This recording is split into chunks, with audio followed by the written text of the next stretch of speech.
नमस्ते फ्रेंड्स। तो आज हम डिस्कस करते हैं जो ये एआई लेऑफ्स हो रहे हैं इसमें कैसे सर्वाइव और थ्राइव करें। आपने मेरे पिछले वीडियोस देखे और उसमें बहुत सारा प्यार दिया, उसके बहुत अच्छे व्यूज़ आ रहे हैं। उसके अंदर हमने डिस्कस किया कि हम एआई लेऑफ्स कैसे हो रहे हैं, कितने होंगे, कितने टाइम में होंगे, क्या चीज़ हमें देखनी है और उसके अलग-अलग पहलुओं पे हमने डिस्कशन करी। तो आज हम डिस्कस करेंगे कि इस एनवायरनमेंट में जब एआई लेऑफ्स हमें रियलिटी होते हुए दिख रहे हैं, तो आगे पिछले 3 साल में क्या हुआ वो तो हम देख चुके। अब आगे वाले 3 साल में क्या होने वाला है और उसके लिए हमें कैसे तैयार होना है उस पे बात करते हैं।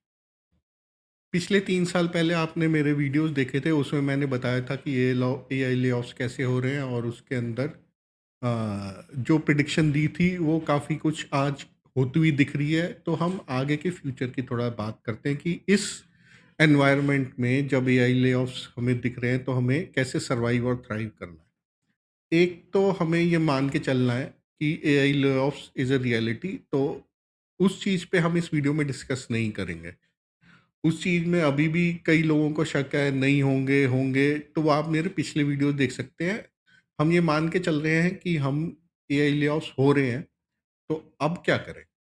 ये जो सीरीज़ रहेगी, इसका फ़ोकस ही रहेगा कि आगे कैसे हमें तैयारी करनी है, अपने आप को इसके अंदर सर्वाइव कैसे कराना है और थ्राइव कैसे करना है। तो क्या-क्या अपॉर्च्युनिटी ब्रेकआउट्स मेरे को दिख रहे हैं जिसको हम कैप्चर कर सकते हैं, तो ये एक सीरीज़ रहेगी जिसमें हम अ, स्टार्टिंग में तो कुछ थोड़ा डिस्कस करेंगे कॉन्सेप्चुअली भी, आगे जाके सिर्फ हम जो अपॉर्च्युनिटीज़ आ रही हैं निकल के, ब्रेकआउट होके आ रही हैं, एआई के आने की वजह से और जिसको हम कैप्चर कर सकते हैं और आगे हम उस चीज़ को यूज़ कर सकते हैं। तो शुरू करते हैं। तो सबसे पहला काम हमें करना है कि अब एआई को ना एक्सेप्ट कर लेना है। अब हमें वो चीज़ नहीं सोच के चलनी कि ये एआई आएगी, नहीं आएगी, we have to accept it कि ये आ चुकी है और we we have to become best at it. आपको एआई के लिए बेस्ट बनना है।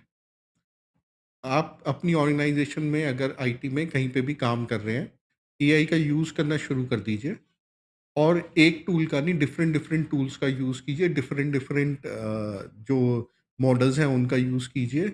You have to become the go to guy. Go to guy मतलब किसी को आपकी ऑर्गेनाइज़ेशन में एआई से रिलेटेड कोई काम या नॉलेज चाहिए, वो आपके पास आए कि हाँ, मेरे को ये बता दो, कैसा है एआई और क्या चीज़ मैं कैसे इम्प्लीमेंट कर सकता हूँ, एजेंट कैसे इम्प्लीमेंट कर सकता हूँ, उसके अंदर कौन-सा टूल किस चीज़ के लिए बेस्ट रहेगा, कौन-सा मॉडल किस चीज़ के लिए बेस्ट रहेगा, ये काम मैं कराना चाहता हूँ, वो एआई से होगा कि नहीं होगा।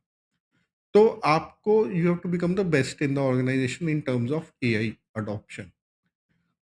आपके ज़्यादातर कंपनीज़ कुछ-कुछ टूल्स प्रोवाइड भी कर रहे होंगे, कई लोग क्लाउड क्लाउड कोड प्रोवाइड कर रहे हो, थोड़ा-सा नाम ही ऐसा है कि बोलने में कभी क्लाउड कोड, कोड क्लाउड हो जाता है। तो क्लाउड कोड जैसे आपको प्रोवाइड कर रहे होंगे, कई जगह कैनवस प्रोवाइड कर रहा है, लवेबल प्रोवाइड कर रहे हैं, अलग-अलग कोडिंग टूल्स प्रोवाइड कर रहे हैं। उसके अलावा भी आपको एआई में क्या चीज़ हो रही है मार्केट में, कौन-कौन से नए टूल्स आ रहे हैं और अदर देन आईटी भी आपको एआई को के अंदर क्या हो रहा है, वो आपको चेक करना है। आईटी कोडिंग सॉफ्टवेयर डेवलपमेंट में तो करना ही करना है और उसके अंदर आपको अपना यूनिक कुछ चीज़ें भी निकालनी है। Once you start to understand, तब आपको पता चलेगा कि किस टूल की क्या कैपेबिलिटी है, किस टूल की क्या कैपेबिलिटी है, कि अगर ओपन एआई मैं यूज़ कर रहा हूँ तो वो ये इस काम में अच्छा है और क्लाउड यूज़ कर रहा हूँ तो इस काम में अच्छा है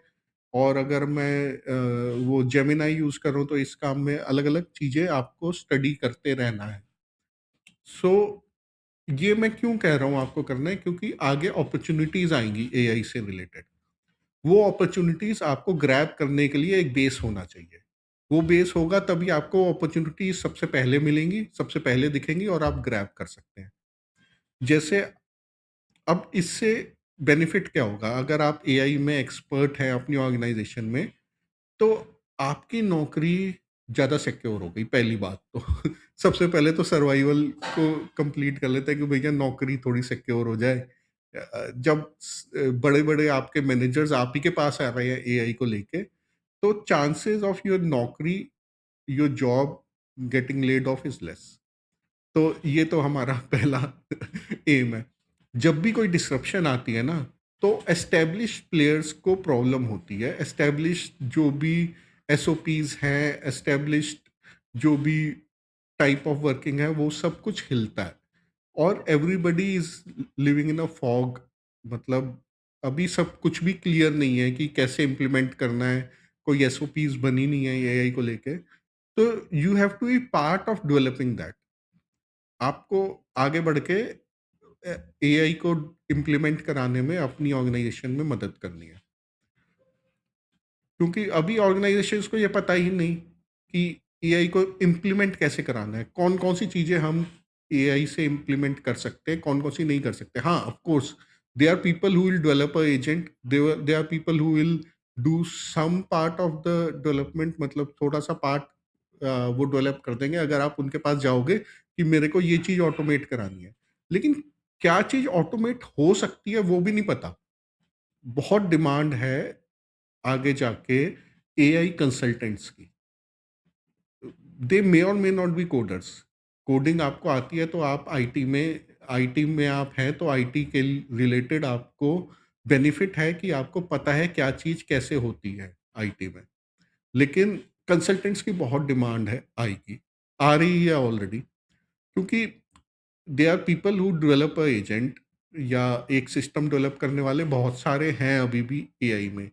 लेकिन कौन सी चीज़ रिलायबली एआई में हो सकती है वो कोई बता ही नहीं पा रहा।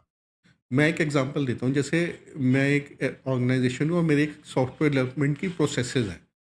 अब मैं चाहता हूँ कि मेरे को एआई लगाना है यहाँ पे, okay, to reduce the cost और कॉस्ट सेविंग करनी है, एफिशिएंसी बढ़ानी है, वटेवर। लेकिन मेरे को पता ही नहीं आज की डेट में कि क्या हो सकता है। मैं उसमें से कोई एक प्रोसेस करूँगा कि हाँ भाई एजेंट बना दो, बाहर वाला एजेंट तो बना देगा उस प्रोसेस को ऑटोमेट करने के लिए। लेकिन हो सकता है उस प्रोसेस को मल्टीपल प्रोसेसेस में ब्रेक डाउन करने की ज़रूरत हो। क्योंकि एक प्रोसेस को स्ट्रेट अवे आप ऑटोमेट करेंगे, हो सकता है वो सही से आए ना उसका आउटपुट। तो जिसे कहते हैं ना, एक कहानी थी जैसे एक बारी एक शिप था, वो शिप अटक गया पोर्ट पे जाके। तो उन्होंने अपने मैकेनिक से कराया, आसपास के मैकेनिक से कराया, कोई ठीक नहीं कर पाया शिप को। तो उन्होंने फिर किसी ने बोला आप उस बंदे को बुलाओ, वो एक्सपर्ट है, वो ढूँढेगा। वो बंदा आया, उसने शिप को यूँ इंजन चलवाया और कहीं-कहीं जाके कुछ-कुछ सुना, फिर एक हथौड़ा लिया और एक जगह मारा और वहाँ पे कुछ ब्लॉकेज थी, वो क्लियर हो गई, शिप चल गया। तो उसने 1000 पाउंड पाउंड का बिल भेजा शिपिंग कंपनी को। तो शिपिंग कंपनी ने कहा, "अरे! ये तो बेवकूफ़ बना रहा है, एक हथौड़ा मारने के 1000 पाउंड, ऐसे कैसे है?" कह रहा, "आइटमाइज़्ड बिल दो।" तो उसने आइटमाइज़्ड बिल बना के दिया कि कइयों ने सुना भी होगी ये कहानी तो, बट एनीवे, तो उन्होंने उसने आइटमाइज़्ड बिल बना के दिया, अ, हैमर मारने का 1 पाउंड और कहाँ मारना है 999 पाउंड। तो इस ये स्टोरी अभी एआई में प्ले होगी जब आप कहाँ हैमर मारना है, ऐसे लोगों की ज़रूरत है। बहुत ज़रूरत है, बड़ी ऑर्गेनाइज़ेशंस, छोटी ऑर्गेनाइज़ेशंस, एसएमईज़, लेकिन वो सेकंड स्टेप है। बहुत ज़रूरत है अभी लोगों की, एआई कंसल्टेंट्स की ज़रूरत है कि क्या कर सकते हैं हम? मतलब बड़ी-बड़ी कंपनियाँ भी अटकी हुई हैं कि हाँ, एआई लगा दो। अरे! एआई लगाने के लिए कहाँ पे कौन-सी प्रोसेस ऑप्टिमाइज़ हो सकती है, कौन-सी नहीं हो सकती, किस जगह हमारे प्रोसेसेस को ब्रेक डाउन करना है, उसका कौन को किस प्रोसेसेस का छोटा फंक्शन ऑटोमेट हो सकता है, किस में ह्यूमन इन द लूप लगाना है, बहुत सारी चीज़ें हैं। तो और उसके बाद उसके अंदर किस में कौन से मॉडल्स हैं, मतलब अल्ट एक काम करने के बहुत चीज़ें हैं जो कि एआई एआई कंसल्टेंट की ज़रूरत है। और वो एआई कंसल्टेंट टेक पर्सन भी हो सकता है, नॉन टेक पर्सन भी हो सकता है। लेकिन अगर आप अपनी कंपनी में ऐसे कंसल्टेंट रोल पे पहुँच गए, मतलब एवरीबॉडी इज़ आस्किंग यू, आपके बॉसेस आपके पास आ रहे हैं कि भाई ये बता दे ये एआई से कैसे होगा? या ये बता दो ये कैसे होगा एआई से? या कौन-सा एआई का मॉडल लगाना है, तो दे विल आपकी नौकरी तो जाने का मुश्किल है क्योंकि आप तो एआई के एक्सपर्ट हैं अपनी ऑर्गेनाइज़ेशन में। सो इससे क्या होगा गोइंग फॉरवर्ड, जब आपने अपने आप को एक्सपर्ट बना लिया एआई में, और इसके लिए कोई कोर्स करके नहीं बन पाएँगे आप, क्योंकि कोर्स करने वाले खुद एक्सपर्ट नहीं हैं अभी। वो अभी भी इतना ज़्यादा डेटा आ रहा है, इतना चेंजेस हो रहे हैं कि nobody is fully expert in AI. आपके मॉडल्स चेंज हो रहे हैं, मॉडल्स के स्ट्रक्चर चेंज हो रहे हैं, मतलब, और यू विल फील ओवरवेल्म्ड। जो भी एआई को आज सीखना चाहता है, वो ओवरवेल्म्ड फील करेगा over a person who is been working for in AI for से लास्ट 2-3 इयर्स, और वो ओवरवेल्म्ड होंगे आप, उससे डरना नहीं है। आप 5 महीने, 6 महीने ओवरवेल्म्ड ही रहेंगे, उसके बाद धीरे-धीरे आपको चीज़ों की ग्रिप आनी शुरू हो जाएगी, और if since you are in IT तो थोड़ा जल्दी आएगी।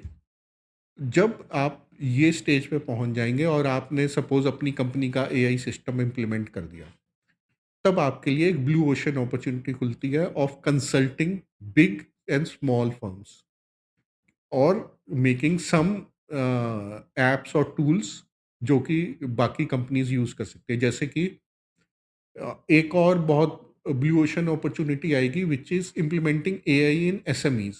एसएमई सेक्टर में भी तो एआई की ज़रूरत है। एसएमई जो सर्विस बेस्ड सेक्टर है, मैन्युफैक्चरिंग बेस्ड सेक्टर है, उनकी अकाउंटिंग होनी है, उनके प्रोसेसेस हैं, प्रोसेसेस के अंदर एआई लग सकता है, उनकी लीड, मतलब अब बहुत अपॉर्चुनिटीज़ हैं, सेल्स के अंदर हो सकता है, उनके इन्वेंटरी मैनेजमेंट में हो सकता है। तो अपॉर्चुनिटीज़ बहुत सारी आएँगी, लेकिन आपको पहले एक्सपर्ट होना है एआई में, मतलब एआई से आपके बारे में कोई क्वेश्चन पूछे, अच्छा ये वाला काम हो सकता है या नहीं हो सकता? ये आपको पता होना चाहिए कि ये हो सकता है, इसको ऐसे करना है और इसके अंदर ये टूल्स लगेंगे और ये वो लगेंगी। मॉडल्स हैं, उसके उसको ऐसे स्ट्रक्चर करना, उसकी प्रॉम्प्ट इंजीनियरिंग ऐसे होनी है। ये करने का अब समय आ गया है, और ये करना बहुत, अब आप या तो करेंगे या नहीं करेंगे।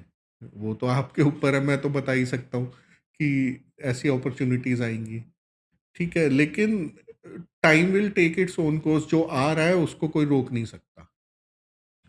और जो आ रहा है वो फिर जब आएगा तो या तो आप डायनासोर होंगे या कॉकरोच होंगे। या तो डायनासोर होके खत्म हो जाएँगे या कॉकरोच होके बच जाएँगे। तो मतलब एक जोक का बात है, कोई कॉकरोच नहीं है, कोई डायनासोर नहीं है। कहने की मुद्दे की बात ये है कि एआई को आप अडॉप्ट कर लीजिए अब। क्योंकि जब 3 साल पहले मैंने वीडियोज़ बनाए थे चैट जीपीटी और उस सब पे लेके, अभी की सीरीज़ में जब मैंने बताया उसको, तो एक लंबी लिस्ट थी आईटी लोगों की। मतलब तब तक ग्राफिक डिज़ाइनर्स और कंटेंट राइटर्स को तो पता चल चुका था कि भाई हमारी जॉब गई। लेकिन आईटी वालों की एक लंबी लिस्ट थी कि एआई ये नहीं कर सकता, ये नहीं कर सकता, ये नहीं कर सकता, ये नहीं कर सकता। एक 10-15 पॉइंट की लिस्ट थी, उसके अंदर बग्स रहते हैं, वो इतना कॉम्प्लेक्स नहीं कर सकता। अब वो 15 पॉइंट कट के सिर्फ़ 2 पॉइंट, 1 या 2 पॉइंट बच गया है कि एंटरप्राइज़ ग्रेड नहीं बना सकता, सिक्योरिटी नहीं है। पहले तो अरे यूआई यूएक्स नहीं कर सकता वो उसके साथ मिलके, मतलब I am not a coder but थोड़ा बहुत नॉलेज तो है। तो यूज़र हैं तो एआई के तो। सो वो लिस्ट अ, कट के अब 1 या 2 पॉइंट रह गए, और जिस दिन वो 1-2 पॉइंट भी कट गए, तो आपकी नौकरी भी कट गई। समझिए। So that's it. यही इस चीज़ का था। इस वीडियो का पर्पस यही था कि आप लोग एआई को अडॉप्ट कर लीजिए और उसके अंदर एक्सपर्टीज़ आप हासिल करिए। तो पहले तो आपकी जॉब बचेगी, सर्वाइविंग हो गया, और उसके बाद आप किसी भी ऑर्गेनाइजेशन में उसको इम्प्लीमेंट करने वाले कंसल्टेंट बन सकते हैं, और वो कंसल्टेंसी से आपको एवेन्यूज़ ओपन होते हैं। आप जॉब के साथ-साथ आपने 3-4 लोग ऐसे मिल गए और एक स्टार्टअप शुरू कर दिया, और वो स्टार्टअप अपना एसएमईज़ के लिए काम कर रहा है या बिग ऑर्गेनाइजेशंस के लिए इम्प्लीमेंटेशन के लिए काम कर रहा है। सो आई होप आपको ये वीडियो अच्छा लगा। आप बताइए कैसा लगा कमेंट सेक्शन में। आगे के वीडियोस और आएंगे क्योंकि मेरे को ब्रेक थ्रू अपॉर्चुनिटीज दिख रही हैं which will be coming. Already उसके ग्रीन शूट्स दिख गए हैं। मतलब एक कोई अपॉर्चुनिटी आनी होती है तो कुछ तो थोड़ा थोड़ा दिख जाता है, बीज बोने से लेके और थोड़ा ग्रीन शूट्स आ गए हैं कि एआई से रिलेटेड और क्या क्या टास्क आएंगे। तो उसके लिए मैं आपको आगे जाते हुए भी अपॉर्चुनिटीज बताऊंगा, लेकिन उसके लिए पहले आपको एआई के लिए रेडी होना है। ओके, क्योंकि मैं आपको एक अपॉर्चुनिटी बताऊंगा और अगर आपको ये पता ही नहीं है कि उसको यूज़ ही नहीं किया आपने उस टेक्नोलॉजी को, तो उस अपॉर्चुनिटी को आप इम्प्लीमेंट नहीं कर पाएंगे और जाके एकदम कॉन्फिडेंस से आप नहीं बता सकते किसी को एज ए कंसल्टेंट कि ये अपॉर्चुनिटी में हम कैसे यूज़ करें। ठीक है? सो आई होप आपको ये वीडियो पसंद आएगा और आप लाइक करिए, सब्सक्राइब करिए और कोई किसी और टॉपिक पे एआई के ऊपर आप वीडियो चाहते हैं या कुछ और चीज़ के ऊपर वीडियो चाहते हैं तो आप प्लीज़ कमेंट सेक्शन में नीचे लिखिए। Thank you very much.